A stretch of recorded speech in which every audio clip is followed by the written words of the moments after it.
Sometimes a man loses everything and finds himself with nothing but the clothes on his back and a faithful dog by his side. That's exactly what happened to Hatch Greeley after fever took his wife and children, leaving him to wander the mountains of Pine Hollow like a ghost of his former self. For years, folks had whispered about the old stone mansion they called Widow's Roost. Nobody wanted it. Nobody would even go near it. But when winter was coming and Hatch needed shelter, he walked into the sheriff's office and bought it for 50 cents. The sheriff thought he was crazy. The townspeople thought he was desperate. But when Hatch opened that front door, with his hound Rufus beside him, what he found inside wasn't just an empty house. Hidden beneath the old floorboards was something that had been waiting 20 years to be discovered. Something that would change his life forever. But what could be so important that someone would hide it away and let a perfectly good house sit empty for decades? Before we jump back in, tell us where you're tuning in from. And if this story touches you, make sure you're subscribed, because tomorrow I've saved something extra special for you. The autumn wind carried the scent of dying leaves and wood smoke through the valley as Hatch Greeley made his way down the mountain trail for the first time in 3 months. His boots, worn thin from years of walking these rocky paths, crunched softly on the carpet of orange and gold that nature had spread before him. Beside him, his faithful companion Rufus, a grizzled old blue-tick hound with more grey than blue in his coat, padded along with the patient dignity of a dog who had learned that life moved at its own pace, regardless of human urgency.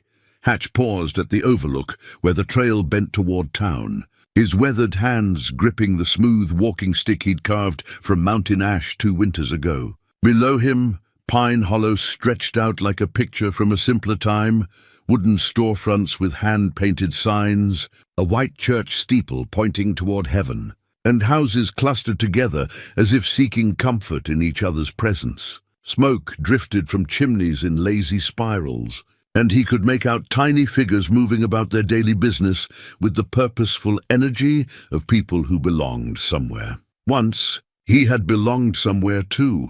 The memory came unbidden, as they always did, Sarah humming in their kitchen while she kneaded bread, the sweet sound of children's laughter echoing from the yard where little Emma and Thomas played with their wooden toys. The cabin they'd built together with their own hands, where every beam and board held the weight of shared dreams, where love had lived in the careful way Sarah arranged wildflowers in mason jars, and in the proud way Thomas had shown him a frog he'd caught by the creek, and in the gentle way Emma had fallen, asleep against his chest during evening stories, all of it swept away in 3 terrible weeks when the fever came through the valley like a thief in the night.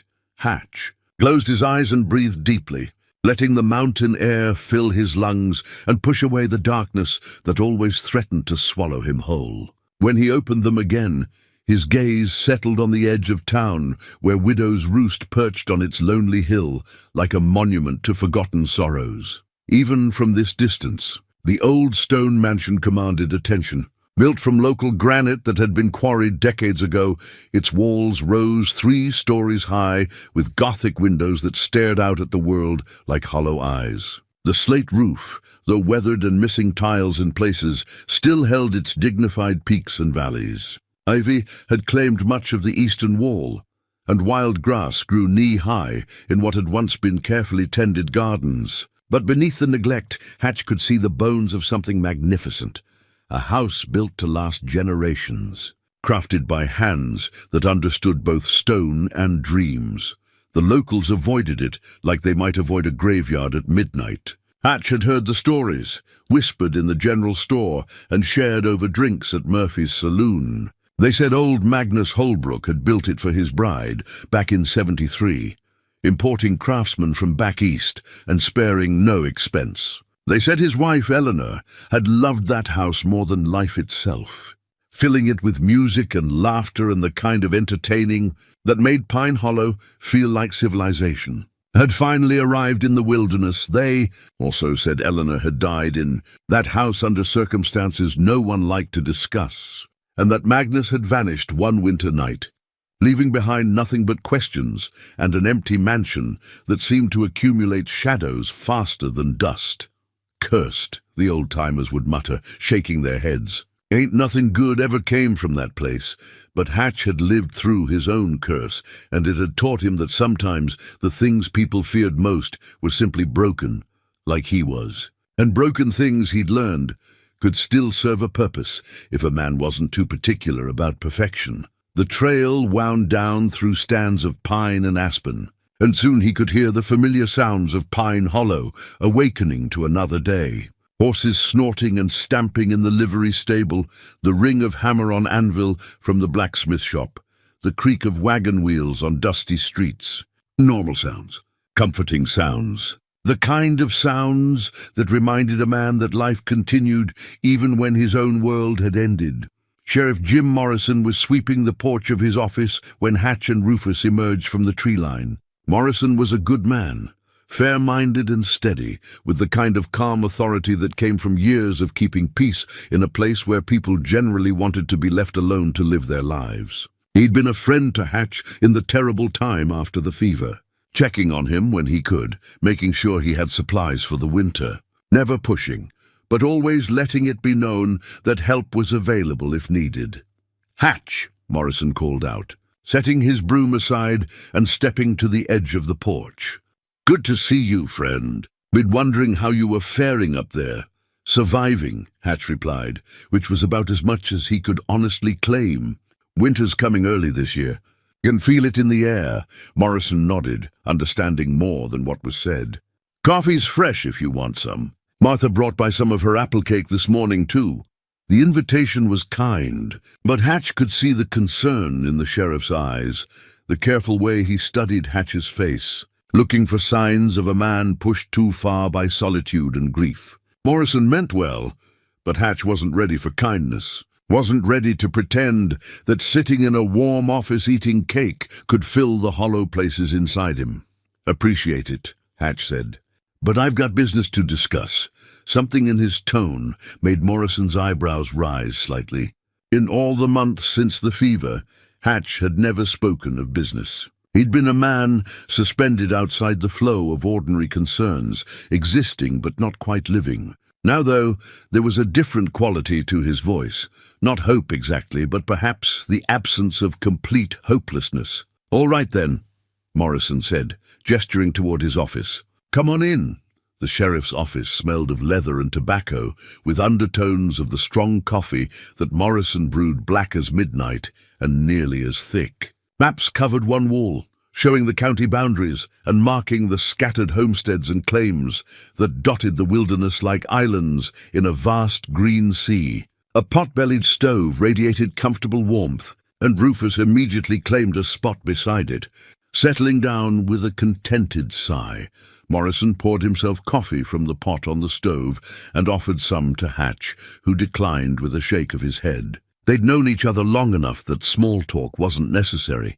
Morrison could read the set of Hatch's shoulders, the way he stood with his hat in his hands, the quiet determination that had replaced the lost wandering of recent months. "What's on your mind, Hatch?" Hatch reached into his coat pocket and withdrew a small leather pouch, its contents making a soft metallic sound as he set it on Morrison's desk. "I want to buy the Holbrook place." Morrison nearly choked on his coffee. "The Holbrook place? You mean Widow's Roost?" "That's the one." The sheriff set his cup down carefully, as if sudden movements might spook this strange idea back into the wilderness where it belonged. "Hatch, that house has been sitting empty for near 20 years. County's been trying to sell it for back taxes, but nobody wants it. Folks say it's cursed." "I've heard." Hatch's voice carried no mockery, just a tired acceptance of human nature. "But curses are just stories people tell when they don't understand something. I need shelter for the winter, and that house needs someone to live in it." "Seems like we might suit each other." Morrison studied his old friend, searching for signs of madness or desperation. What he saw instead was something he hadn't seen in Hatch for months: purpose. It wasn't happiness, might never be happiness again, but it was movement forward instead of the endless circling that grief had trapped him in. "It'll need work," Morrison said slowly. Probably lots of work. Roof might leak, floors might be rotten, could be animals living in there for all we know. I've got time and strong hands, Hatch replied. What's the county asking for it? Morrison opened a drawer and rifled through papers until he found the tax records. Let's see here. Property taxes are $73.47. Been accumulating interest for years. With penalties and fees, county says they'd take $50 for it. Hatch opened the leather pouch and counted out coins, silver dollars, half dollars, and quarters that represented months of small transactions with other mountain folk. Trading game and labor for the basic necessities of survival. When he finished counting, 2 quarters remained on Morrison's desk. 50 cents, Hatch said. That's what I've got. The sheriff stared at the coins, as if they might multiply through force of will. Hatch, that's not even close to what they're asking. It's what I can pay, Hatch said simply. And it's more than anyone else has offered in 20 years. Morrison leaned back in his chair, running a hand through his graying hair. He'd been sheriff long enough to understand that sometimes the law was less important than justice, and sometimes justice was less important than simple human compassion. The county commissioners would probably be happy to get anything for that white elephant of a property. And if Hatch Greeley wanted to take on the challenge of making it habitable, maybe that was exactly what both he and the house needed. I'll tell you what, Morrison said finally. Let me talk to the county boys. Explain the situation. Might be they'd consider taking payments or working out some kind of arrangement. But Hatch was already shaking his head. 50 cents, Jim, today, that's my offer. There was something final in his voice, a quiet dignity that suggested this wasn't desperation talking, but a man who had looked at his life and made a deliberate choice about how to spend what remained of it. Morrison understood that pushing for more money might mean losing the chance to see his friend rejoin the living altogether. All right, Morrison said, scooping up the quarters and dropping them into his desk drawer. I'll draw up the papers. Far as I'm concerned, Hatch Greeley just bought himself a stone mansion for 50 cents. The iron key felt cold and heavy in Hatch's palm as he stood before the massive oak door of Widow's Roost 3 days later. Sheriff Morrison had found it hanging on a nail in the county office, tagged with a faded label that simply read Holbrook Property. The key was old, its surface mottled with rust and age, but when Hatch had tested it in the lock, it turned with surprising ease, as if the house itself was eager to finally welcome someone home. Rufus whined softly beside him, his usual calm replaced by an anxious energy that made his tail twitch and his ears swivel at sounds only he could hear. The old hound had been acting strange since they'd climbed the overgrown path to the mansion's front porch, and now he pressed close against Hatch's leg, as if seeking reassurance that this venture was wise. Easy. Boy, Hatch murmured, running his fingers through the dog's grizzled fur. Just an old house. Nothing here that can hurt us worse than what we've already been through. The words were meant to comfort them both. But as Hatch pushed open the heavy door, its hinges groaning in protest after years of silence, he couldn't shake the feeling that he was crossing more than just a threshold. The air that rushed out to greet them carried the scent of decades, dust and dried wood, faded perfume and old leather. The lingering ghost of lives once lived within these walls. Afternoon sunlight slanted through tall windows, illuminating a grand foyer that spoke of wealth and careful craftsmanship. The floor was laid with black and white marble tiles in a checkerboard pattern, though many were cracked and several were missing altogether. A sweeping staircase curved upward to the second floor, its mahogany banister carved with intricate patterns of leaves and vines. Crystal chandeliers hung from medallion ceilings, their faceted surfaces catching the light and throwing tiny rainbows across the faded wallpaper. But it was the silence that struck him most forcefully, not the peaceful quiet of the mountains he'd grown accustomed to, but something deeper and more complete. This was the silence of abandonment, of a place where conversation and laughter had once filled every room, but now existed only as echoes in the walls themselves. Hatch stepped inside, his boots clicking against the marble, and Rufus followed reluctantly. his claws scraping as he tried to find purchase on the smooth stone. To their left, an archway opened into what had probably been a formal parlour, its furniture draped in dusty sheets like sleeping ghosts. To their right, another arch revealed a dining room, dominated by a massive table that could have seated 20 guests in more prosperous times. As they moved deeper into the house, Hatch found himself cataloguing the work that would need to be done. Several windows were broken, their glass lying in glittering fragments on the floors below. Water stains on the ceiling suggested roof leaks that would need immediate attention before the winter snows arrived. The wallpaper was peeling in long strips, and in some places, the plaster beneath had crumbled away entirely, exposing the solid stone walls that formed the mansion's true bones. Yet beneath the neglect and decay, he could see the grandeur that had once defined this place. The craftsmanship was extraordinary, hand-carved mouldings, inlaid woodwork, and stone fireplaces so large a man could stand upright inside them. Every detail spoke of care and pride, of a builder who had intended this house to stand for generations and shelter the dreams of all who dwelt within its walls. They made their way through the ground floor, exploring room after room of faded elegance. A library with floor-to-ceiling bookshelves, many still holding volumes whose leather bindings had cracked with age. A music room where a grand piano sat beneath a sheet, its ivory keys yellowed but still gleaming in the dusty light. A kitchen with a massive cast-iron stove and a hand pump that, when Hatch tested it, still brought up clear water from some deep well beneath the foundation. It was in the smallest room, what had probably served as a study or office, that Hatch first noticed something unusual. While every other room bore the uniform coating of dust and neglect that 20 years of abandonment would naturally accumulate, this space seemed different, cleaner somehow, as if someone had been caring for it long after the rest of the house had been left to time and weather. A simple wooden desk sat beneath the room's single window, and scattered across its surface were papers covered in careful handwriting. Hatch approached cautiously, aware that he was trespassing not just on property, but on someone's private thoughts and memories. The top sheet was a letter, begun but never finished, dated just 3 months before Magnus Holbrook's disappearance.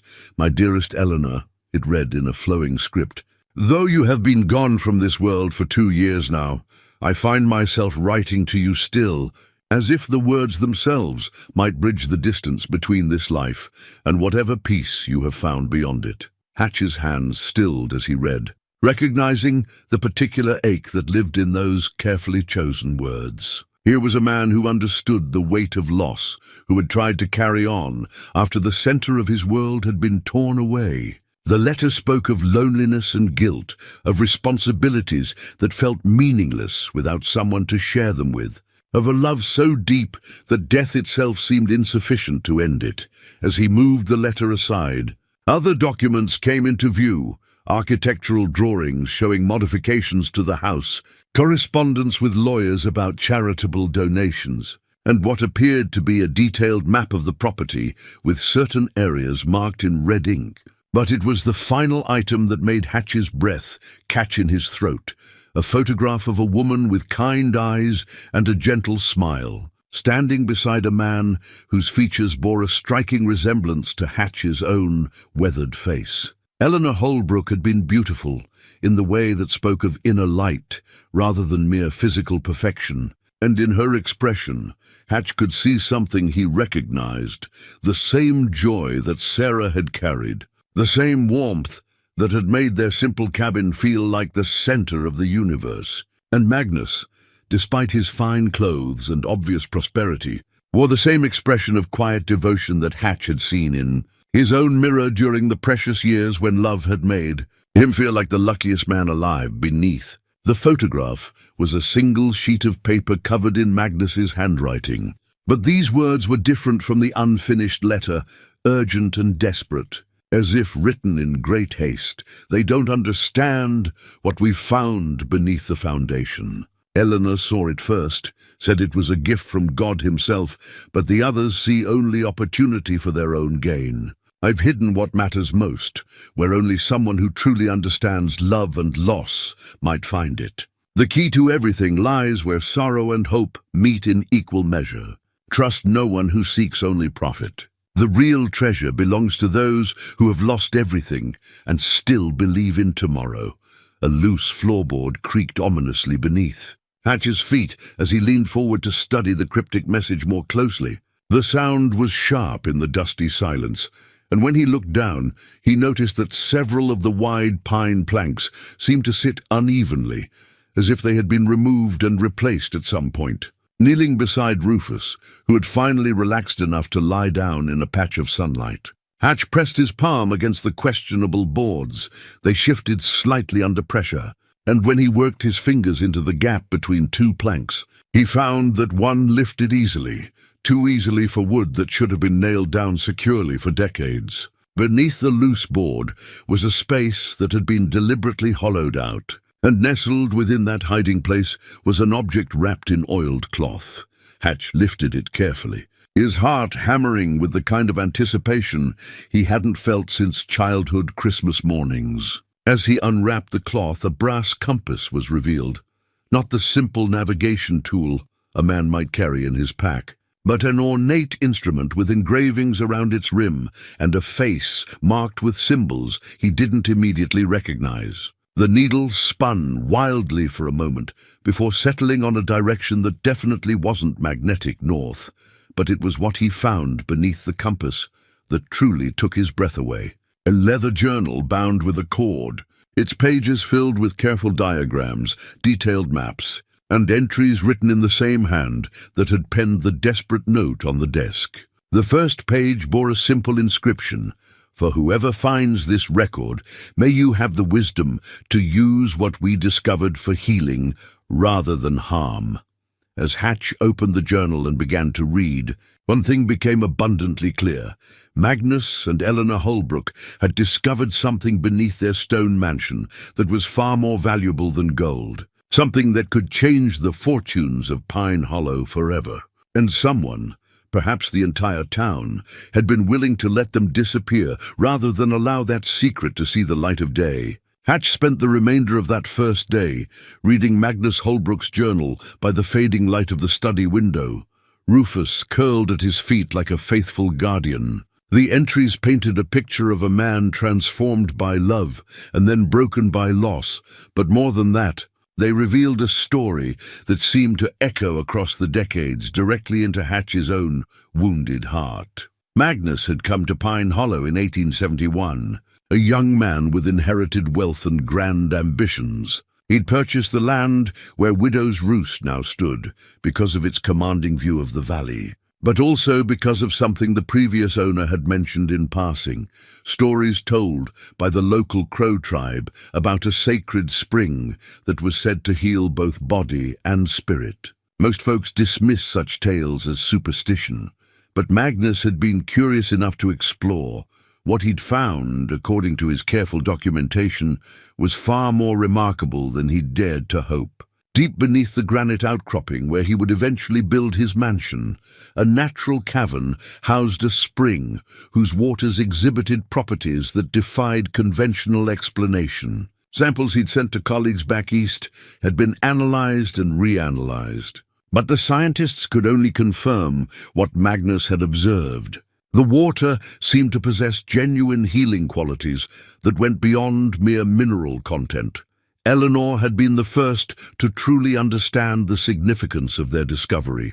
A woman of both intelligence and compassion, she'd immediately grasped that they'd been entrusted with something that could benefit not just Pine Hollow, but anyone who suffered from ailments that conventional medicine couldn't touch. She'd begun quietly helping townspeople with various conditions, never claiming credit, never seeking payment, simply offering the water to those in need and watching as remarkable recoveries followed.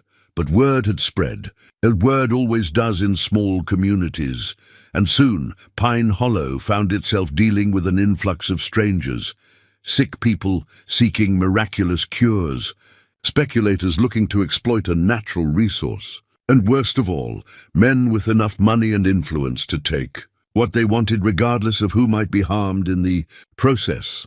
The journal's tone grew darker as Magnus described the pressure that began mounting on them to reveal the exact location of the spring and to enter into partnerships that would have commercialized their discovery. Eleanor had been adamant that such a gift from nature should never become a source of profit. But their refusal to cooperate had made them enemies among people who were accustomed to getting their way. Hatch turned the pages carefully, noting how Magnus's handwriting became more hurried and agitated as the entries progressed toward Eleanor's death. She had fallen ill quite suddenly, struck down by the same fever that had swept through the valley 2 decades later to claim Hatch's own family. Magnus had tried desperately to save her with the very waters that had healed so many others. But sometimes even miracles had their limits. The water could not touch what was killing her, Magnus had written in an entry dated just days before Eleanor's death. I begin to wonder if there are forces at work here beyond our understanding, if our refusal to share what we've found has somehow brought a curse upon our house. Eleanor speaks of seeing shadowy figures in the garden at night, men who disappear when I go to investigate. I fear we are no longer safe in our own home. The final entries in the journal were brief and hurried, written in the weeks following Eleanor's funeral. Magnus described his growing certainty that he was being watched, that his mail was being intercepted, and that certain influential men in Pine Hollow were planning to take by force what they couldn't obtain through negotiation. His last entry was dated the very day he disappeared. I have hidden the true map, where only someone who understands love and loss might think to look for it. The compass will guide the worthy to what matters most, but the greedy will find only empty chambers. Let this record serve as warning. The spring's power comes with responsibility. Those who would exploit it for gain will discover that some gifts from the earth itself demand a price that no amount of gold can pay. As darkness fell over the mansion, Hatch carefully closed the journal and examined the brass compass more closely. Its engravings were intricate and beautiful, depicting scenes of natural healing. A wounded deer drinking from a stream, a withered tree restored to full leaf, a man kneeling beside flowing water with his hands raised in gratitude. The needle continued to point in a direction that had nothing to do with magnetic north, instead indicating something toward the rear of the house. Following the compass's guidance, Hatch lit an oil lamp he'd found in the kitchen and made his way through rooms draped in shadows and memories. Rufus padded along beside him, no longer anxious but alert, as if he too sensed they were close to something significant. The compass led them past the grand staircase, through a butler's pantry, and finally to a heavy wooden door that opened onto a stone stairway descending into the mansion's foundation. The air grew cooler as they descended, and Hatch could hear the distant sound of running water echoing off stone walls. The stairway ended in a natural cavern that had been partially modified with stonework, creating a series of chambers that followed the underground stream Magnus had written about. But as they explored deeper, it became clear that someone had been here recently, much more recently than 20 years ago. Fresh boot prints marked the sandy floor near the water's edge, and several of the stone chambers showed signs of recent excavation. Tools had been left scattered about, and in one area someone had built a crude dam to divert part of the stream into wooden channels that led away into the darkness. Most telling of all, the main chamber where the spring emerged from deep within the earth had been stripped of the natural crystal formations that Magnus had described in such detail. "Well, boy," Hatch said quietly, scratching behind Rufus's ears as they stood surveying the evidence of theft and desecration. "It looks like we're not the only ones interested in what old Magnus left behind." The compass in his hand began to vibrate gently, its needle spinning wildly before settling on a new direction, not toward the damaged spring, but toward a narrow passage that led deeper into the hillside. Something else was down here, something the recent visitors either hadn't found or hadn't been able to reach. As Hatch held the lamp higher, he could see that the passage had been deliberately concealed behind a carefully constructed wall of loose stones. one that would appear natural to casual observation, but could be dismantled by someone who knew what to look for. Magnus Holbrook, it seemed, had been even more clever than his enemies had given him credit for.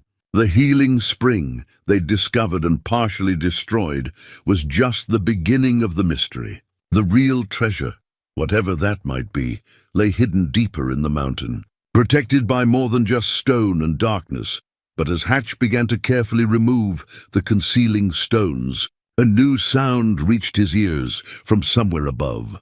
The creak of floorboards, the soft whisper of careful footsteps moving through the mansion's rooms. Someone else was in Widow's Roost, and whoever it was had arrived without making enough noise to alert Rufus, which meant they were either very skilled at moving silently or very familiar with the old house's layout. Hatch extinguished his lamp immediately, plunging them into complete darkness, and listened as the footsteps moved methodically from room to room directly above their heads, as if searching for something specific. After several long minutes, the sounds faded toward the front of the house, followed by the distant creak of the front door, closing. When he was certain they were alone again, Hatch relit the lamp and considered his options. Someone knew he was here, knew he'd found Magnus's hiding place, and was clearly willing to trespass on private property to pursue their own agenda. The question was whether they were simply curious about the new owner of Widow's Roost, or if they represented the same forces that had driven Magnus Holbrook to desperate measures 20 years ago. The next morning brought Martha Henley to Hatch's door, carrying a basket and wearing the determined expression of a woman on a mission of mercy. Martha was Pine Hollow's unofficial caretaker of souls, a widow who'd lost her husband to a mining accident and had since devoted herself to ensuring that no one in town went without a hot meal when they needed it most. Hatch. "Greeley," she said as he opened the door, "you look like a man who hasn't had a proper breakfast in far too long." Before he could protest, she'd bustled past him into the mansion's grand foyer, her boots clicking on the marble as she looked around with frank assessment. Rufus emerged from the kitchen, tail wagging at the prospect of someone who might have food. "My goodness," Martha breathed, setting her basket down. "I haven't been inside this place since Eleanor Holbrook's funeral reception." "She had such elegant taste." "You knew her?" Hatch asked, surprised by the connection. "Oh yes, Eleanor and I were dear friends. She was 10 years older than me, but she had such a generous spirit, always helping folks." Martha's eyes grew distant with memory. "When my mother was dying of the consumption, Eleanor would come by with these special teas she'd brew. Said they were made with herbs from her garden, but they helped more than anything the doctor could do." Hatch thought of the journal entries describing Eleanor's quiet healing work and felt a chill of recognition. "Did she ever mention anything unusual about this place? About the property itself?" Martha studied his face with the shrewd eyes of a woman who'd raised 6 children and buried a husband. "Why do you ask? You finding things that make you curious about the folks who lived here before?" There was something in her tone that suggested she knew more than she was letting on, and Hatch decided that if he was going to uncover the truth about what had happened to the Holbrooks, he needed allies who understood the history of Pine Hollow better than he did. "I've been reading some papers Magnus left behind," he said carefully. "Seems like he and Eleanor discovered something on this property that attracted the wrong kind of attention." Martha nodded slowly, unsurprised by his revelation. "Eleanor tried to keep it quiet, but word gets around in a small town. Folks started noticing that people who went to her for help with their ailments seemed to get better faster than they should have. Much faster." She moved to one of the tall windows and gazed out at the overgrown gardens. There were men from back east who came sniffing around toward the end, asking questions about the Holbrooks, offering to buy land they had no business wanting. Magnus got nervous, started talking about moving away somewhere safer. What happened the night he disappeared? "That's the question, isn't it?" Martha turned back to him. Official story was that he just up and left, couldn't bear to stay in the house where Eleanor died. But Magnus loved this place almost as much as he loved his wife. He wouldn't have abandoned it without good reason. She picked up her basket and headed toward the kitchen. Hatch followed, noting how confidently she navigated the mansion's layout, despite not having been inside for 20 years. There were other stories, she continued as she began unpacking ham. Fresh eggs and bread. Stories about lights seen in the mansion weeks after Magnus disappeared. Sounds of digging coming from the property late at night. Sheriff back then was Sam Morrison, Jim's father, and he investigated some, but never found evidence of anything concrete, while Martha worked at the massive stove. Coaxing flame from its cold firebox, Hatch found himself studying her movements. There was something almost ritualistic about the way she prepared the meal, as if she was performing a ceremony of comfort and nourishment. "Martha," he said quietly, "do you think Magnus found something on this property that certain people wanted badly enough to kill for?" She paused in her stirring of the eggs, her wooden spoon still for a long moment. "I think Magnus and Eleanor found something that could have changed a lot of lives for the better. And I think there were men who saw dollar signs instead of human suffering. What do you think happened to people who stood between those men and what they wanted?" The implication hung in the air like smoke, and Hatch felt a familiar weight settle in his chest. The same feeling he'd had during his years as a young man working the silver mines, when he'd learned that some people would do anything for money and power. Regardless of who got hurt in the process, they ate breakfast in the mansion's small morning room, where tall windows let in golden autumn light. Martha proved to be a remarkable cook, and even Rufus benefited from her generosity, receiving scraps of ham and gentle attention. "I've been thinking," Martha said as she poured coffee, "about what you might need to make this place livable for winter. It's a big house for one man, but there are rooms that could be made comfortable without too much work. I appreciate the thought, but I can manage." "I'm sure you can," she said with the patient tone of someone who dealt with stubborn men before.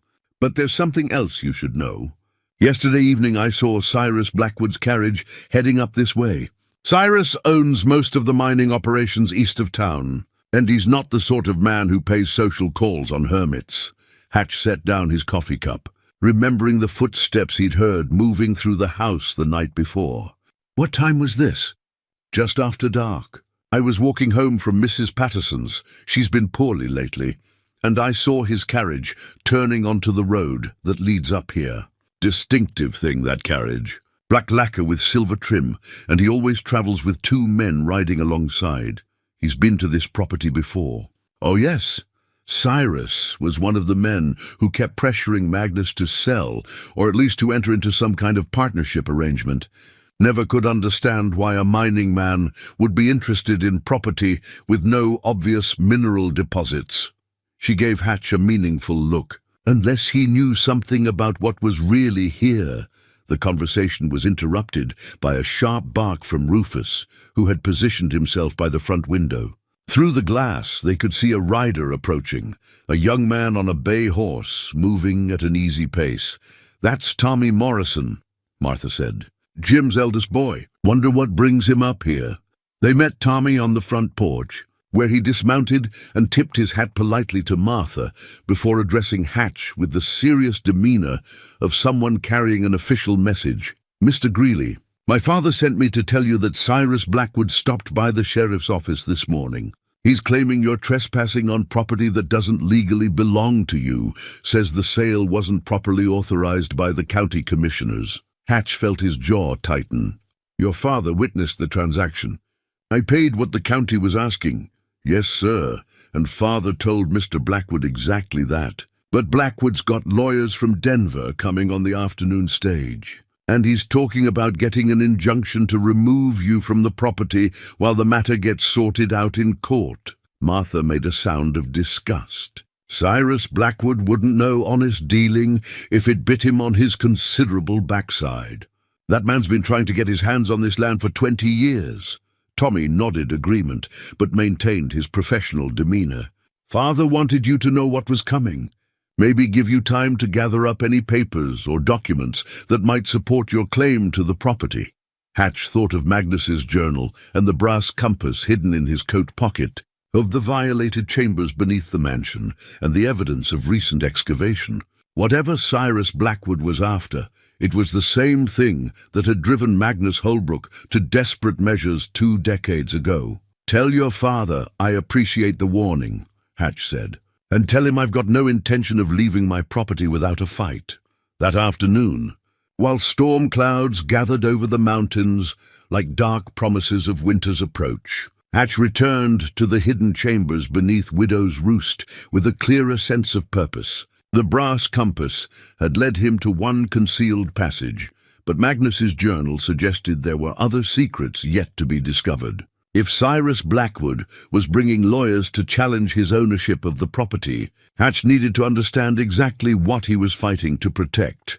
The concealed wall of loose stones came apart more easily than he'd expected, revealing a narrow tunnel that angled deeper into the hillside.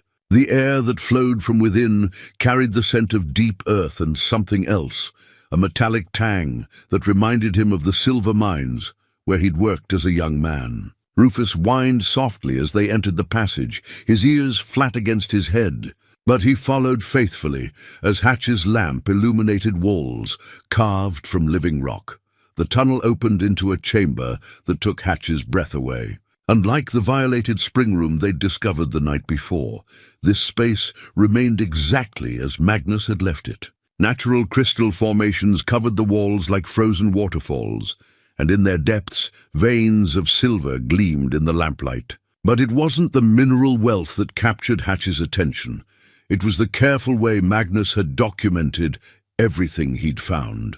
Wooden tables lined the chamber walls, covered with samples of rock and crystal, each labeled in Magnus's precise handwriting. Maps covered one wall, showing the underground water system that fed the healing spring, and connecting it to similar formations throughout the mountain range. But most remarkable of all was a series of photographs that Magnus had somehow managed to take in this underground space, showing the crystal formations in their original glory before the recent damage above. A leather satchel sat on the central table, and inside, Hatch found a collection of letters that painted a clearer picture of the forces that had driven Magnus into hiding.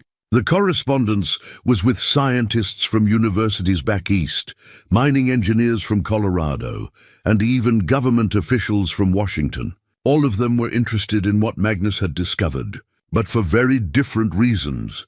The scientists wanted to study the healing properties of the spring water and understand how the unique mineral formations might be creating its beneficial effects. The mining engineers saw dollar signs in the silver deposits. The government officials wrote cryptically about strategic mineral reserves and national interests that suggested military applications Hatch couldn't quite grasp, but it was the final letter in the collection that made Hatch's blood run cold. Written on expensive letterhead from a Denver law firm, it was addressed to Magnus just 2 weeks before his disappearance. "Mr. Holbrook, our client has grown impatient with your continued refusal to enter into reasonable negotiations regarding the mineral rights to your property. We are authorized to inform you that alternative arrangements are being considered.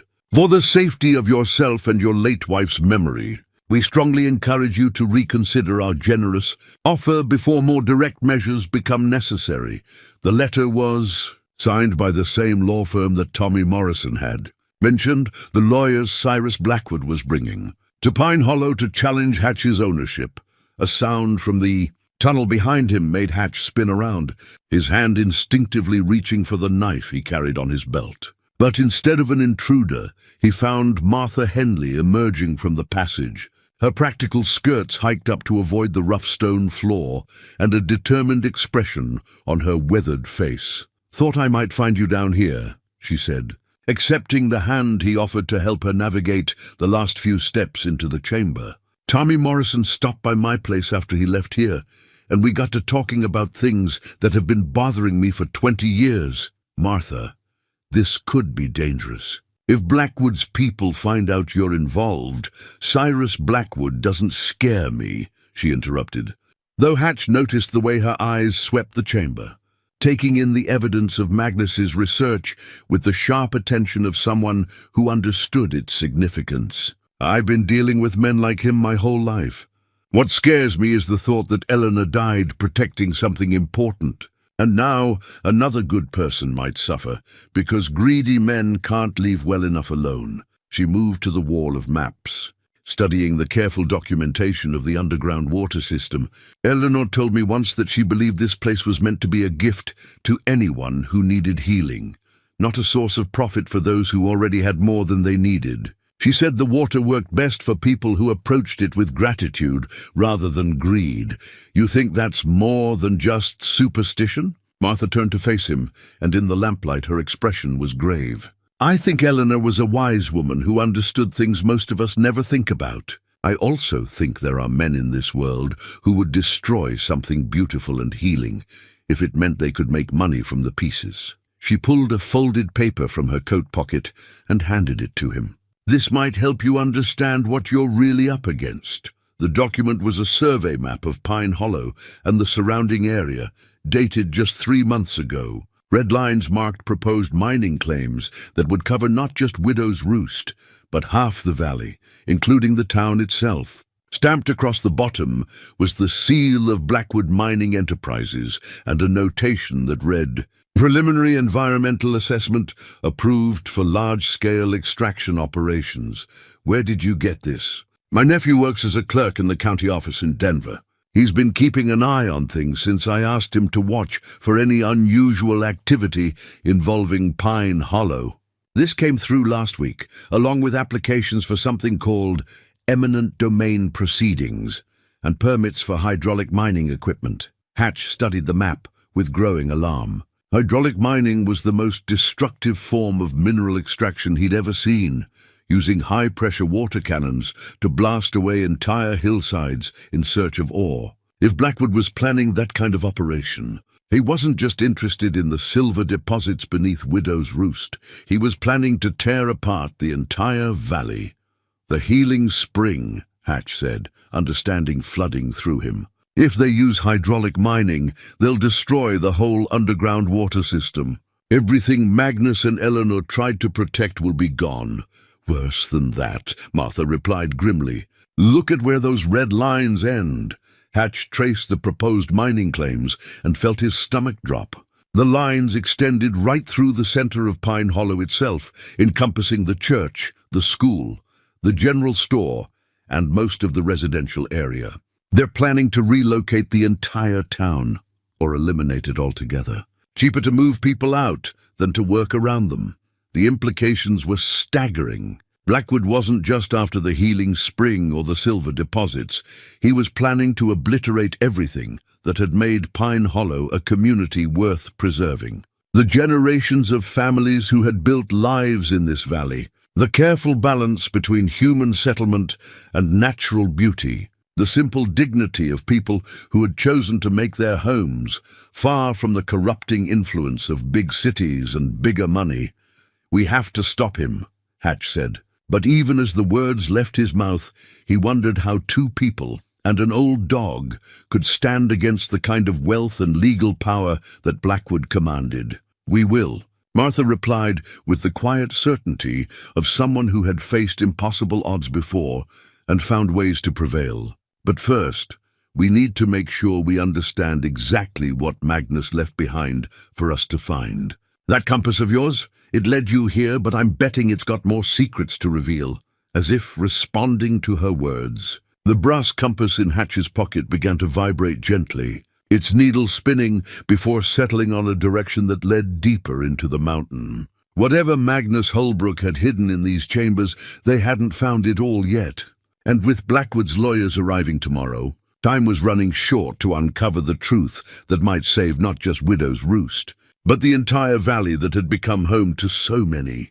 Families seeking peace and simple happiness in a complicated world. Following the compass's guidance deeper into the mountain led them through a series of narrow passages that opened into chambers Magnus had clearly used for different purposes. One contained careful geological specimens arranged on wooden shelves, each labeled with dates and locations throughout the mountain range. Another held what appeared to be a primitive laboratory where Magnus had conducted experiments on the spring water, testing its effects on various plants and animals with the methodical approach of a trained scientist.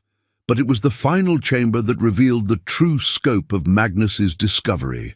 Unlike the others, this space had been carefully sealed behind a heavy wooden door, reinforced with iron bands. The brass compass vibrated more strongly as they approached, and when Hatch inserted the rusted iron key he'd found in the mansion's study, the lock turned with a satisfying click that echoed through the underground passages.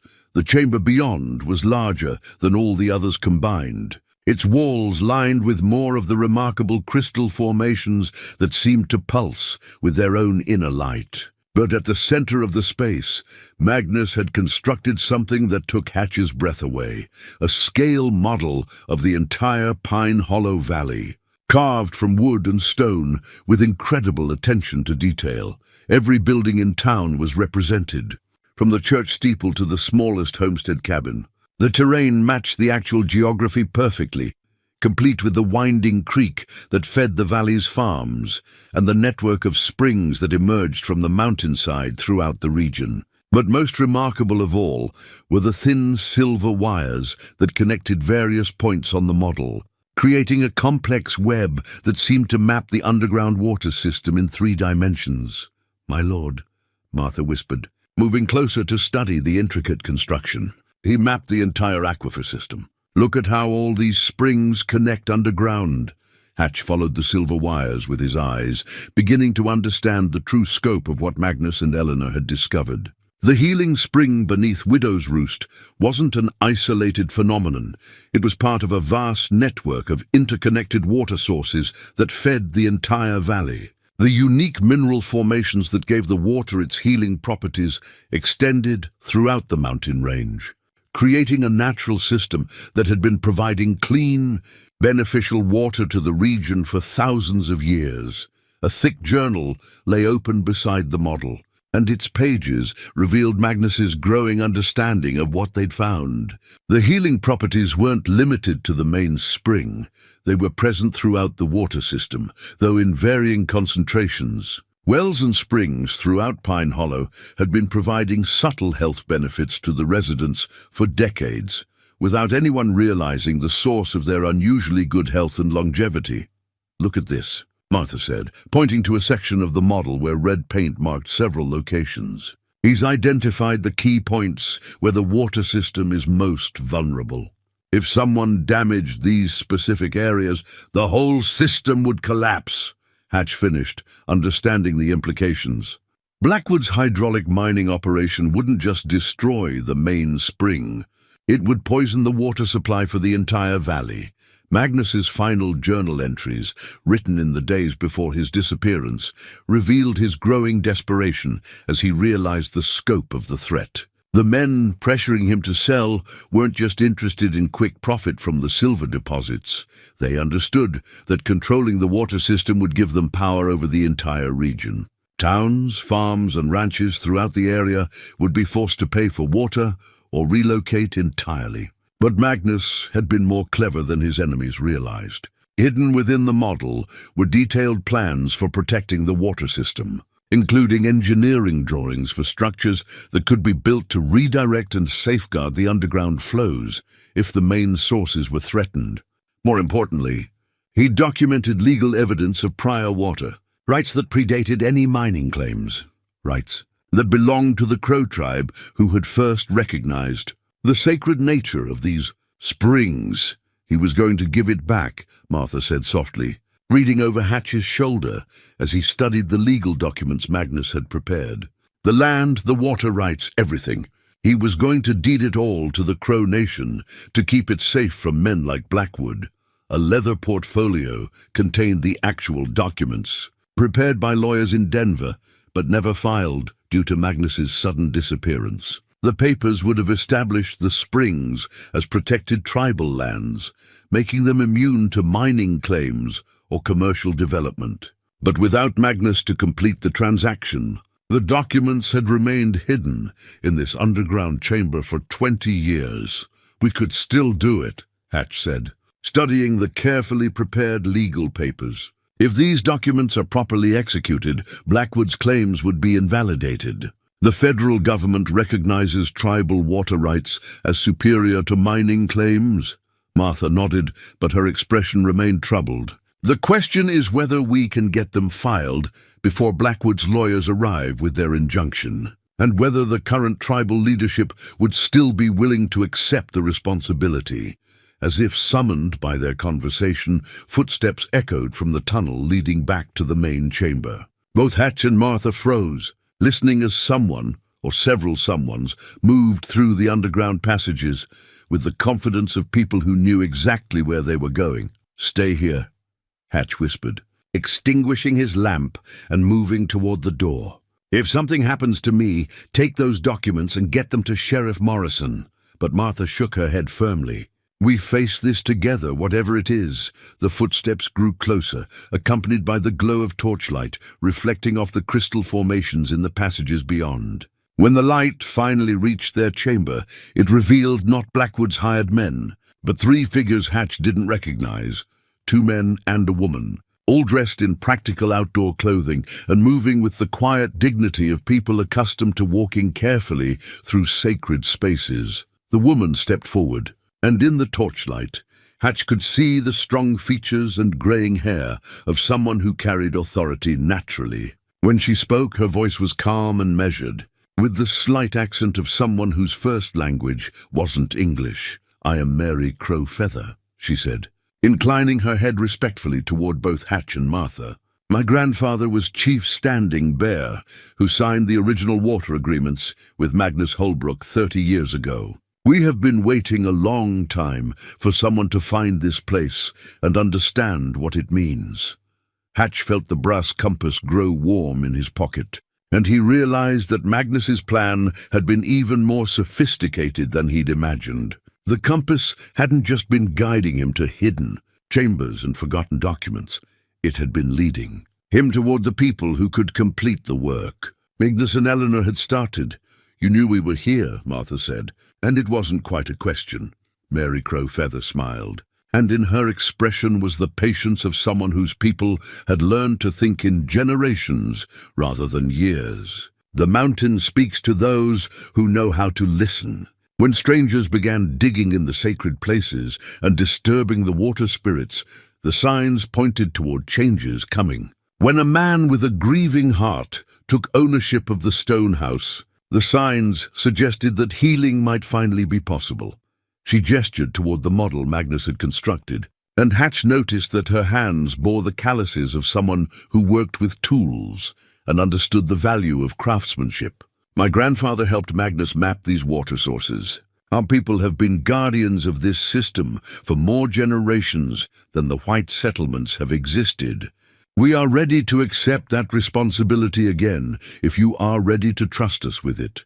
The moment felt weighted with significance that went far beyond legal documents and mining claims. This was about stewardship and sacred trust, about protecting something precious for future generations rather than exploiting it for immediate gain. It was about choosing community over profit, healing over destruction, wisdom over greed. "What do we need to do?" Hatch asked. Mary Crowfeather moved to the scale model with the reverence of someone approaching a sacred object, her weathered fingers tracing the silver wires that mapped the underground water system. "First, you must understand that what Magnus discovered was not new to our people. We have known of the healing waters for centuries, long before the first white settlements came to this valley."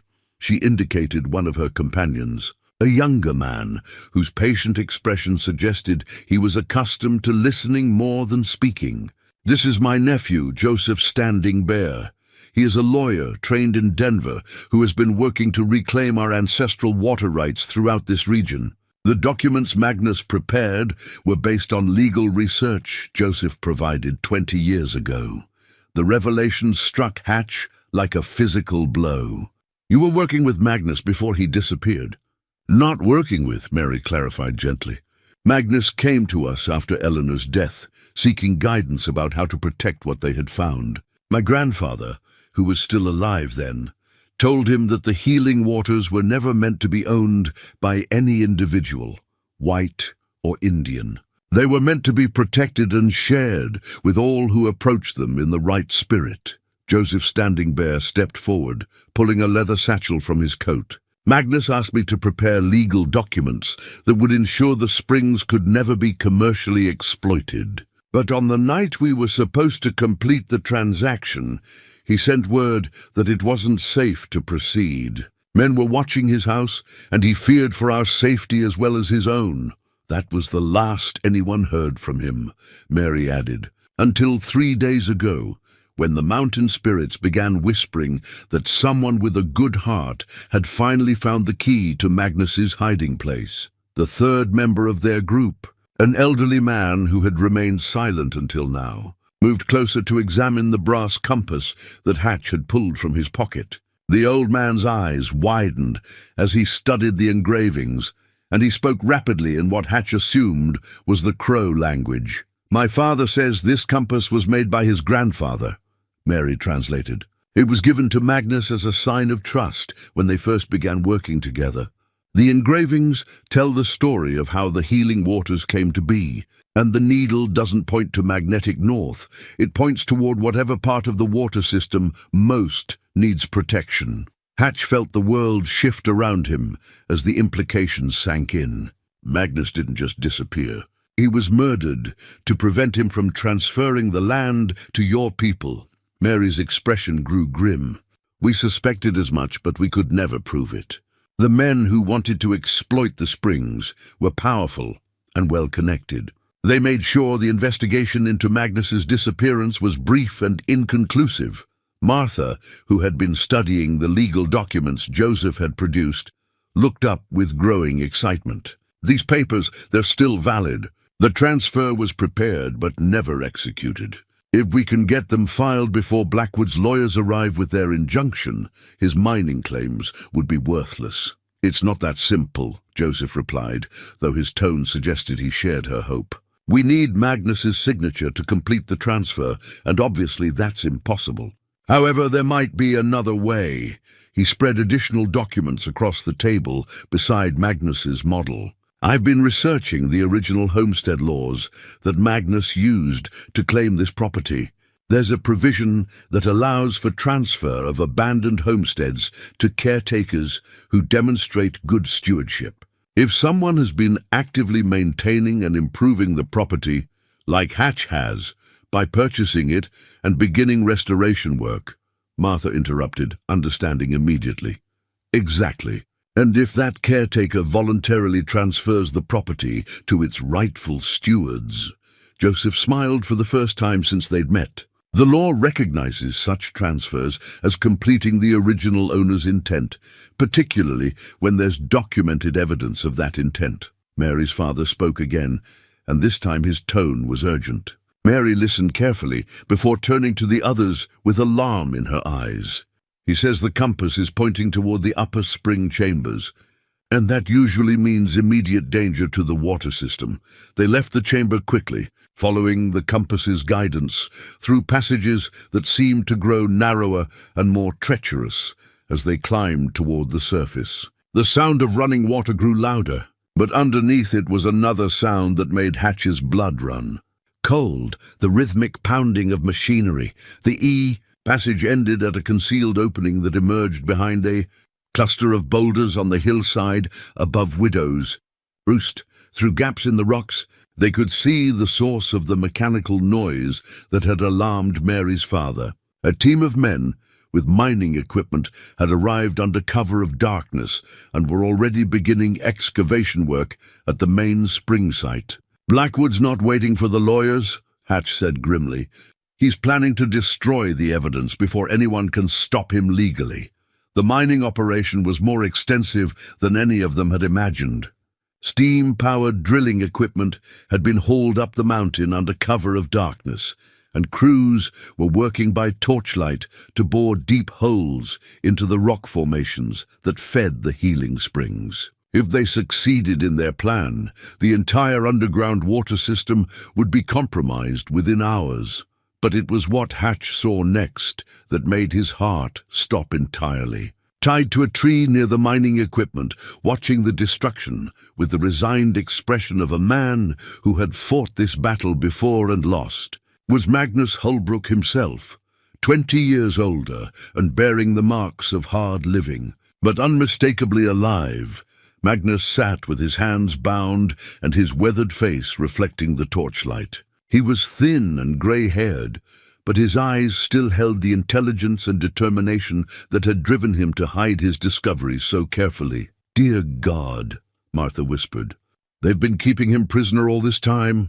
Mary Crow Feather's expression had gone from alarm to fury. They wanted him alive in case they needed his knowledge to find what they were looking for.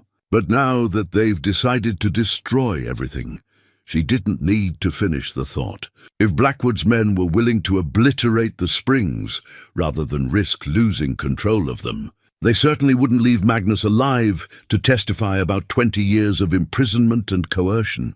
Joseph was already moving, pulling papers from his satchel and pressing them into Hatch's hands. "Take these documents and get back to town as fast as you can. Find Sheriff Morrison and get him to file them immediately before sunrise if possible. If Magnus is still alive, we can complete the legal transfer with his signature. What about the mining operation? They'll destroy the springs before we can stop them legally." Mary's father spoke again, and this time his words carried the weight of absolute determination. Mary translated with a smile that held no warmth whatsoever.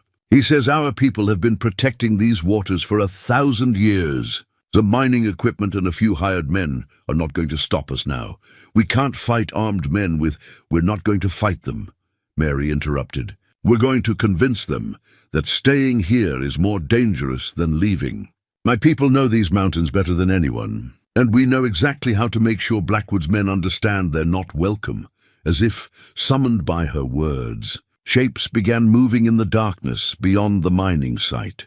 Shadows that flitted between trees and rocks with the silent grace of people who had learned to move through wilderness without disturbing so much as a twig. The crow had not come alone, and they had not come unprepared. "Go," Mary said urgently to Hatch and Martha. "Get those papers filed and bring back the sheriff. We'll make sure Magnus stays safe and the springs survive until you return." Hatch looked at the legal documents in his hands, then at the mining operation that threatened to destroy everything Magnus and Eleanor had died trying to protect. The brass compass in his pocket had grown warm enough to feel through the fabric, and its needle was spinning wildly as if responding to the presence of multiple threats requiring protection. 20 years of secrets were about to be revealed, and the battle for Pine Hollow's future was finally beginning in earnest. But for the first time since he'd discovered Magnus's journal, Hatch felt something that might have been hope stirring in his chest. They had allies now, and they had the legal tools to fight back. Most importantly, they had the truth on their side. The question was whether truth would be enough to overcome 20 years of lies, greed, and carefully maintained power. The ride back to Pine Hollow through the darkness tested every skill Hatch had learned during his years in the mountains. With Martha riding behind him on the horse they'd borrowed from the Crow camp, they followed deer trails and logging roads that avoided the main routes where Blackwood's men might be watching. The legal documents were secured in Hatch's coat, protected from the light rain that had begun falling as storm clouds gathered overhead. Rufus ran alongside them with the tireless energy of a dog who understood the urgency of their mission, his ears constantly swiveling to detect any sounds of pursuit. The brass compass in Hatch's pocket had settled into a steady vibration that seemed to pulse in rhythm with his heartbeat, as if the ancient artifact itself understood that everything Magnus and Eleanor had fought to protect now hung in the balance. They reached the outskirts of Pine Hollow just as the first pale light of dawn began to touch the eastern mountains. The town was still sleeping, but smoke rising from the sheriff's office chimney suggested that Jim Morrison was already awake and starting his day. As they approached the building, Hatch could see light in the windows and hear the familiar sounds of coffee being prepared. Morrison met them at the door before they could knock. his expression grim and his hand resting on the butt of his revolver. "Figured you'd be coming," he said, stepping aside to let them enter. "Been hearing machinery up on the mountain all night, and 3 strangers rode into town about an hour ago, asking questions about who might have legal papers related to the old Holbrook property." "Blackwood's lawyers?" Martha asked, settling into one of the chairs near Morrison's desk while Hatch spread the tribal documents across the wooden surface. "One lawyer, 2 men who didn't introduce themselves but carry themselves like hired guns," Morrison replied, pouring coffee for all 3 of them with hands that remained steady despite the circumstances. "They're over at Murphy's saloon, waiting for the county clerk's office to open so they can file their injunction." Hatch explained quickly what they'd discovered in the underground chambers, the evidence of Magnus being held prisoner and the mining operation that was already destroying the spring system. Morrison listened without interruption, occasionally asking for clarification, but never questioning the truth of what he was hearing. "These documents," Morrison said, studying the legal papers Joseph Standing Bear had prepared, "they look legitimate to me, but I'm not a lawyer. The question is whether I can file them with the county clerk, or if they need to go through the federal courts because of the tribal involvement." Joseph said county filing would be sufficient to establish the claim, Martha replied. "The federal recognition comes later, but once these are on record, Blackwood's mining rights become null and void." Morrison was already reaching for his coat and hat. "Then we'd better get to the clerk's office before Blackwood's people do. Tom Henderson opens his office at 7 sharp, and it's 6:15 now."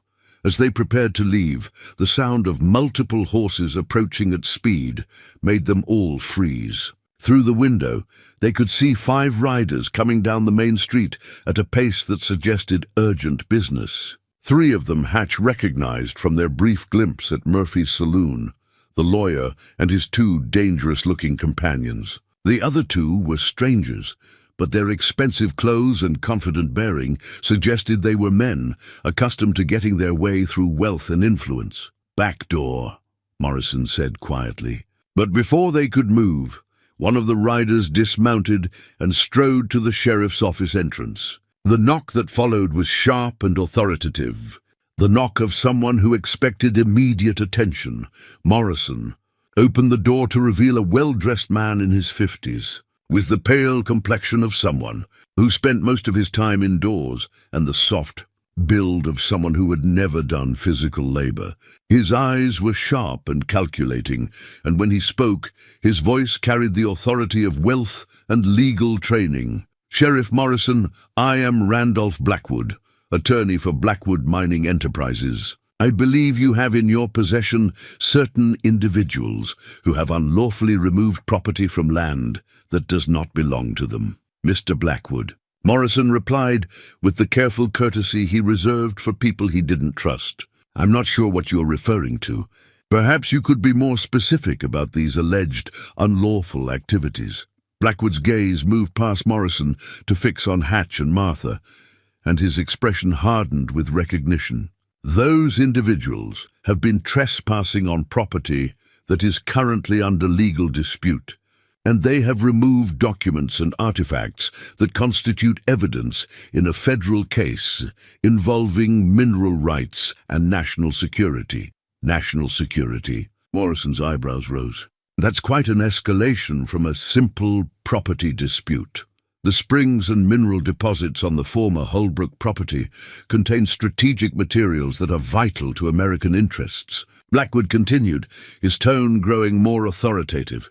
"The federal government has classified certain aspects of this case, and unauthorized persons who interfere with legitimate mining operations are subject to immediate detention and prosecution." Hatch felt the brass compass grow warm in his pocket, and he realized that Blackwood's appearance here wasn't coincidental. Somehow, the mining interest had learned about their discovery of Magnus's documents, and were moving quickly to prevent any legal challenges to their operations.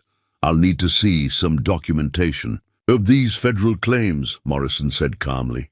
"Until then, these folks are my guests, and they're welcome to remain here as long as they choose." One of Blackwood's companions stepped forward, and Hatch noted the way his coat hung loose around his right shoulder, the stance of a man carrying a shoulder holster. "Sheriff, we're not asking for your cooperation. We're informing you that we have federal authority to take custody of these individuals and any materials they may have removed from the restricted area." "Funny thing about federal authority," Morrison replied, his own hand moving casually to rest on his gun belt.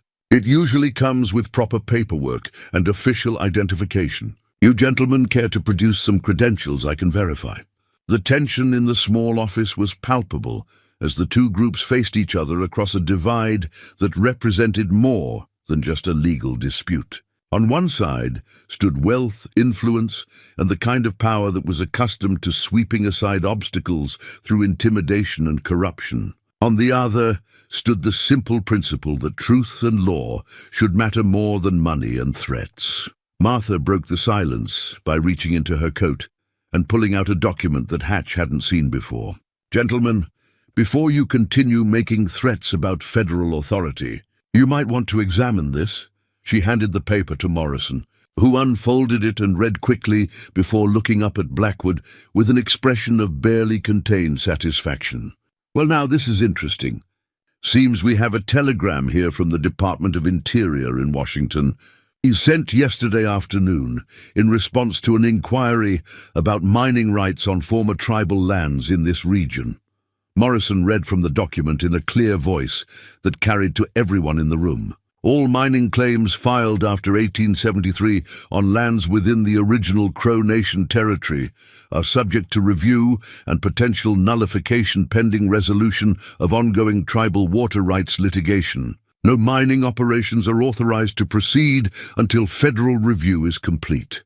Blackwood's face had gone pale, and his voice carried a note of desperation that hadn't been there moments before. "That telegram is irrelevant to our current operations. Our claims predate any tribal litigation, and we have valid permits." "Dated yesterday," Martha interrupted with a smile that held no warmth. "Amazing how quickly permits can be issued when the right people make the right phone calls. But federal law trumps county permits, doesn't it, Mr. Blackwood?" The lawyer's composure cracked completely.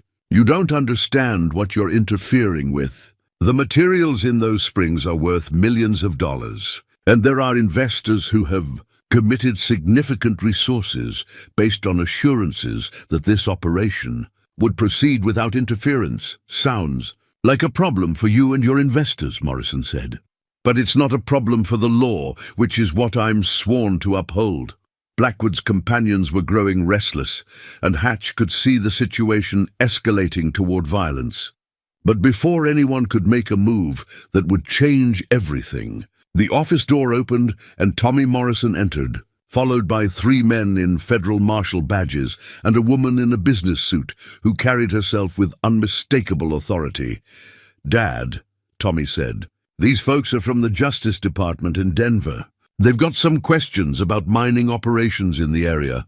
The woman stepped forward and addressed Blackwood directly. "Mr. Blackwood, I am Federal Marshal Catherine Hayes. You and your associates are under arrest for conspiracy, kidnapping, and violation of federal environmental protection laws. You have the right to remain silent." As the marshals moved to take Blackwood and his men into custody, Hayes turned to Hatch and Martha with an expression of professional courtesy. "Mr. Greeley, Mrs. Henley, we'll need your statements about what you discovered on the Holbrook property. I understand you have documents that may be relevant to our investigation." Hatch pulled the tribal papers from his coat, but kept the brass compass hidden. Some secrets he was beginning to understand were meant to be protected rather than revealed. "We have what you need," he said. "But first, there's someone up on the mountain who's been waiting 20 years to tell his own story." The final confrontation was about to begin, but now they had the law on their side and the truth finally coming to light. The question that remained was whether they could reach Magnus in time, and whether the healing springs could be saved from the destruction that greed and desperation had set in motion. The ascent to Widow's Roost with Federal Marshal Hayes and her team moved with the precision of a military operation.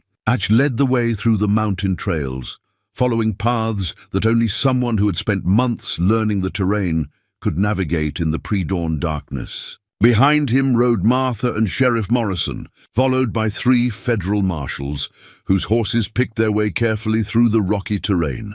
The sound of machinery had grown louder as they climbed, accompanied now by shouts and what sounded like argument among the mining crew. Through breaks in the forest canopy, they could see the glow of torches and work lights illuminating the spring site where Blackwood's men continued their destructive excavation despite the arrest of their employer.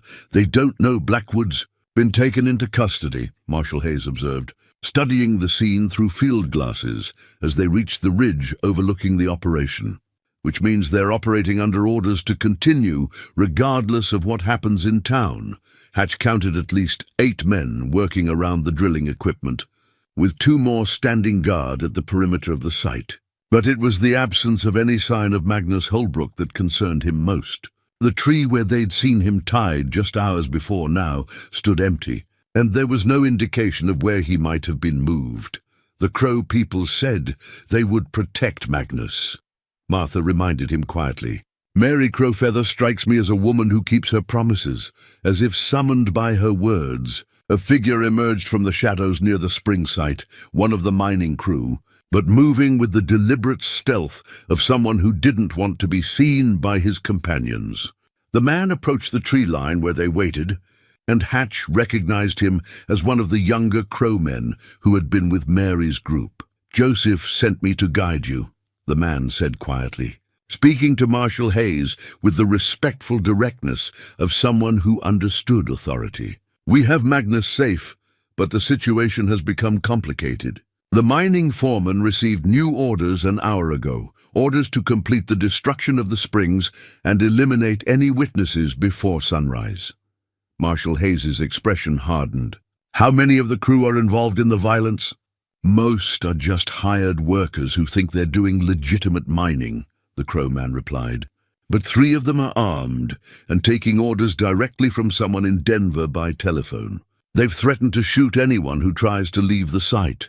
The marshal made quick decisions with the efficiency of someone accustomed to dangerous situations. "Morrison, take 2 of my men and circle around to cut off any escape routes down the mountain.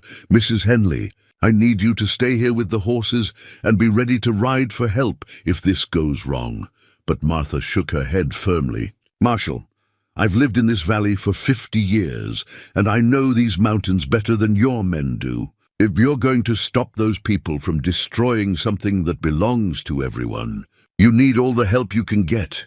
Hatch pulled the brass compass from his pocket, noting that its needle was pointing steadily toward a cluster of boulders near the spring site. "Magnus is that way," he said, with certainty he couldn't explain.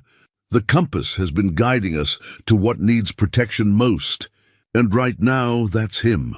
Marshal Hayes studied the ancient artifact with curiosity, but didn't question Hatch's confidence in its guidance. "All right, Mr. Greeley, you and the Crow guide lead us to where they're holding Magnus. We'll coordinate our approach to secure him first, then deal with the mining operation." They moved through the forest with the careful silence of people who understood that lives depended on remaining undetected. The Crow guide led them along game trails that approached the spring site from above, where the natural granite formations provided cover and concealment. As they drew closer, the sound of drilling equipment became almost deafening, punctuated by shouted instructions and the hiss of steam from the mining machinery. But it was a different sound that made Hatch's blood run cold, the unmistakable crack of a rifle shot echoing off the mountainside, followed by angry voices and what sounded like a struggle near the equipment site. "They're shooting at something," Marshal Hayes said grimly, checking her revolver and signaling for her men to spread out in a flanking formation.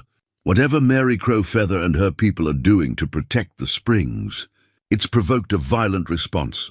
Through gaps in the rocks, they could see muzzle flashes from the mining site as several of the armed men fired toward the forest. But their targets seemed to be shadows and movement rather than clearly defined enemies. The Crow warriors were using their knowledge of the terrain to harry the miners without, presenting clear targets. The brass compass in Hatch's hand was vibrating so strongly, now that he could barely hold it steady, its needle spinning wildly before settling on a direction that led toward a small cabin they could see near the edge of the mining operation. Smoke was rising from its chimney, and through its single window, the flicker of lamplight suggested someone was inside. "That's where they have Magnus," Hatch said with absolute certainty. "But we need to move fast. If those men are willing to shoot at the Crow people, they won't hesitate to kill a prisoner they no longer need." Marshal Hayes was already moving, a federal authority backed by 20 years of experience in situations where split-second decisions meant the difference between justice and tragedy. The battle for Pine Hollow's future was about to reach its climax, and everything Magnus and Eleanor had died trying to protect would be decided in the next few minutes. The rescue of Magnus Holbrook unfolded with the swift precision of a plan that had been 20 years in the making. While Marshal Hayes and her team approached the cabin from the north, Hatch and the Crow guide circled to the rear, where a small window provided a view of the interior. Through the glass, they could see Magnus bound to a wooden chair, his weathered face bearing the marks of long captivity, but his eyes still sharp and alert. 2 armed guards flanked the door, their attention focused on the gunfire and confusion outside, rather than on potential threats from within. It was exactly the opportunity they needed, and Hatch moved with the quiet efficiency of a man who had spent years learning to survive in hostile territory. The window opened silently under pressure from his knife blade, and he slipped inside with Rufus close behind. Magnus looked up at their entrance, and the recognition in his eyes was immediate, not of Hatch personally, but of someone who carried the brass compass that had been meant to guide the worthy to this moment. "About time," Magnus whispered, his voice hoarse but steady. "I was beginning to think that compass of mine had lost its way." Hatch cut the ropes that bound Magnus while Rufus positioned himself near the door, ears alert for any sign that the guards had detected their presence. Outside, the sound of gunfire continued, but it was becoming more sporadic, a sign that the Crow warriors were winning their battle to protect the spring site. "Can you walk?" Hatch asked as he helped Magnus to his feet. "Been walking for 20 years, Magnus replied with a grim smile. "Just not where I wanted to go." They moved toward the window, but before they could make their escape, one of the guards pushed through the cabin door with his rifle raised. The man's eyes widened as he took in the scene, the cut ropes, the open window, and Magnus standing free for the first time in 2 decades. "Nobody moves," the guard shouted, swinging his weapon to cover all 3 men. "Boss said to shoot anyone who tried to interfere, and that includes the old man if he causes trouble." But the guard had made the mistake of ignoring Rufus, who launched himself at the man's gun arm with the protective fury of a dog defending his pack. The rifle discharged harmlessly into the ceiling as man and dog crashed to the floor in a tangle of limbs and snarling. Hatch and Magnus didn't wait to see the outcome of the struggle. They dove through the window as the second guard burst into the cabin and rolled down the rocky slope that led toward the spring site where Marshal Hayes was directing the final phase of the operation. The scene that greeted them was one of controlled chaos.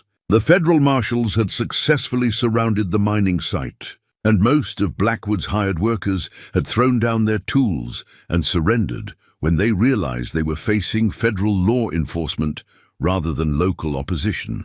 The drilling equipment stood silent, its steam engines cooling in the mountain air, but 3 men continued to resist from a position near the main spring, using the mining equipment as cover while they fired at anyone who tried to approach. These were the true believers in Blackwood's cause, men who had been paid well to ensure that the springs were destroyed regardless of the cost. "They've rigged explosives," Marshal Hayes called out as Hatch and Magnus reached her position behind a granite outcropping. "If we can't take them alive, they're threatening to detonate charges that will collapse the entire spring system." Magnus studied the situation with the tactical eye of someone who had spent 20 years planning for this moment. "They don't understand what they're threatening to destroy," he said quietly. The springs aren't just local phenomena. They're part of a water system that extends throughout the mountain range. If they collapse the main chambers, they'll affect water supplies for 100 miles in every direction. Mary Crow Feather emerged from the forest with 3 of her warriors, their faces painted for battle and their eyes holding the fierce determination of people defending sacred ground. "The spirits of the water are angry," she said simply. "They will not allow this desecration to continue."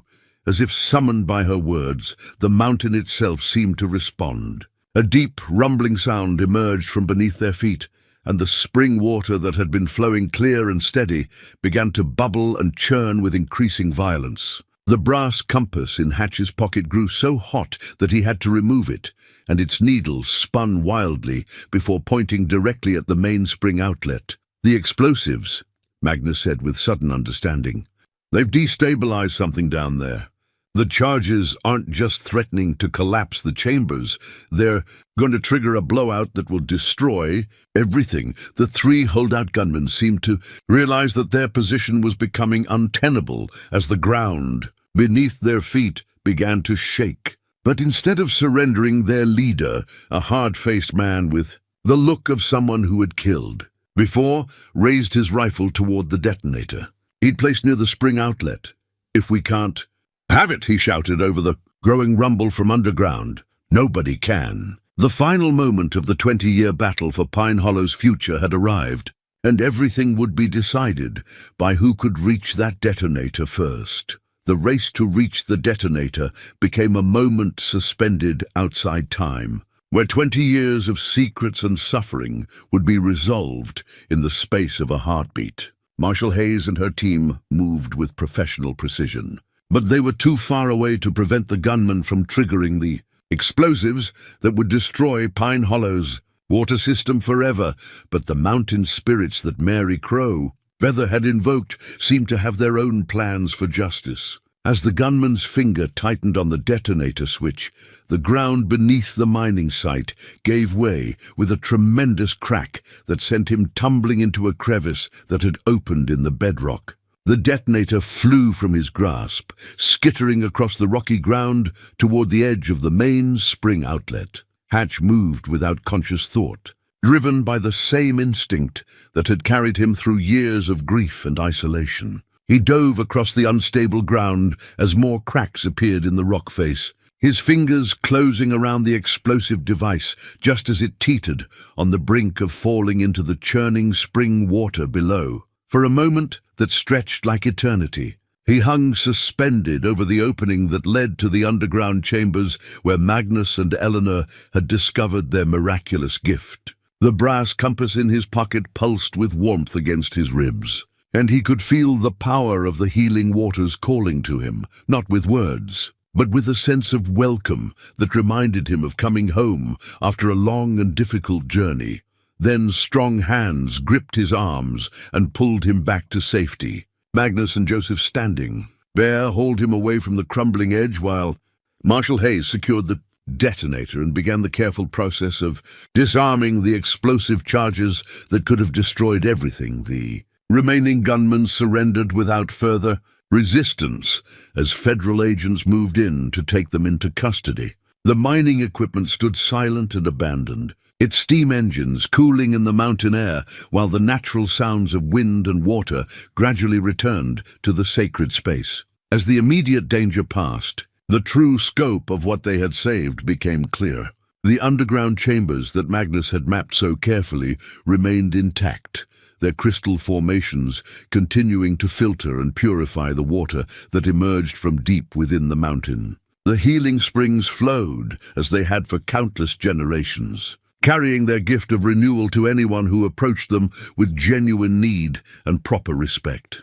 3 months later, Hatch stood on the front porch of Widow's Roost, watching the first snows of winter dust the peaks that surrounded Pine Hollow. The mansion had been restored to much of its former grandeur, though he had chosen to live simply in the rooms that overlooked the garden where Eleanor had once grown her healing herbs. Magnus occupied the master suite, his health gradually returning as he readjusted to freedom and the company of people who valued his knowledge rather than seeking to exploit it.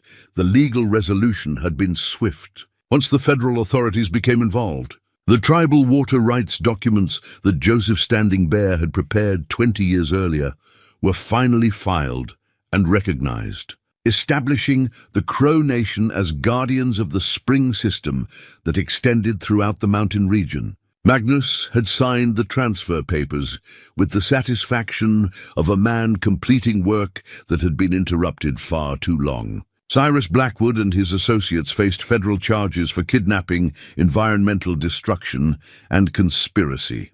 The mining claims that had threatened Pine Hollow were declared invalid, and the equipment that had been used to damage the springs was removed and the site restored under tribal supervision.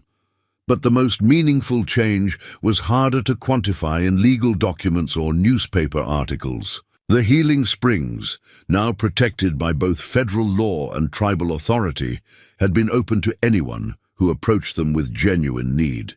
People came from throughout the region seeking relief from ailments that conventional medicine couldn't touch, and many found the renewal they sought in the crystal-clear waters that emerged from the mountain's heart. Martha Henley had been appointed as the official liaison between the town of Pine Hollow and the tribal guardians, a role that suited her natural inclination to take care of people and ensure that no one was forgotten or left behind. She visited Widow's Roost daily, sometimes bringing meals, sometimes just checking to make sure that two old men living alone in a big house were taking proper care of themselves. "No," she said one evening as they sat in the mansion's restored parlor watching snow fall past the tall windows. Eleanor would be pleased to see her house filled with conversation and purpose again. She always said that big houses were meant to shelter big hearts, not just big bank accounts. Magnus nodded, his eyes distant with memories both painful and precious. She understood that the real treasure was never the silver in the ground or even the healing properties of the water. It was the possibility of using whatever gifts we'd been given to make life better for other people. Hatch pulled the brass compass from his pocket, noting that its needle now pointed steadily toward magnetic north, its work of guidance finally complete. "What do you think she would say about all this?"